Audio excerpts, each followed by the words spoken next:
ગાંધીનગરમાં આજે રાજ્ય સરકારની કેબિનેટ બેઠક મળી હતી, જેમાં સોમનાથ સ્વાભિમાન પર્વ અને સૌરાષ્ટ્ર કચ્છ વાયબ્રન્ટ સમિટ અંગે ચર્ચા કરવામાં આવી, જે પછી રાજ્ય સરકારના પ્રવક્તા અને શિક્ષણ મંત્રી જીતુ વાઘાણીએ મીડિયાને સંબોધન કરતા કહ્યું કે સોમનાથ સ્વાભિમાન પર્વનો કાર્યક્રમ ઐતિહાસિક રહ્યો છે, જેથી પ્રધાનમંત્રી મોદીએ 1 વર્ષ સુધી દેશભરમાં સોમનાથ સ્વાભિમાન પર્વ ઉજવવાનું નક્કી કર્યું છે.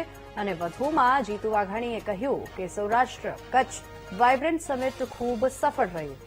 વાયબ્રન્ટ સમિટમાં થયેલા MOU અંગે કેબિનેટ બેઠકમાં ચર્ચા કરવામાં આવી છે.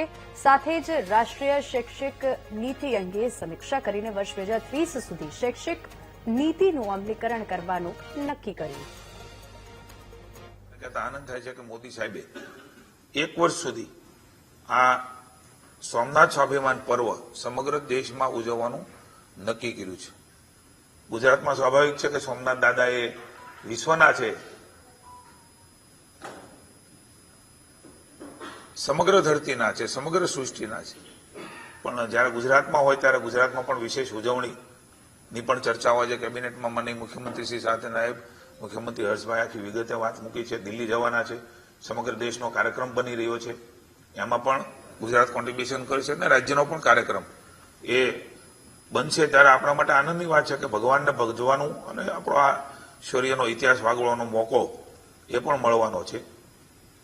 આખું ભક્તિમય વાતાવરણની અંદર આ પર્વ ઉજવવાનું છે. ત્યારે સાથે સાથે Saurashtra Kutch regional vibrant conference એ પણ માનનીય મોદી સાહેબે એનું ઉદઘાટન કર્યું અને 2 દિવસનું ખૂબ મહત્વનું કહી શકાય એવી સફળતા એ સૌરાષ્ટ્ર કચ્છ વાયબ્રન્ટ સમિટમાં મળી છે. 5,78,330 કરોડના MOU એ સૌરાષ્ટ્ર કચ્છ રિજિયોનલ વાયબ્રન્ટ કોન્ફરન્સમાં થયા છે.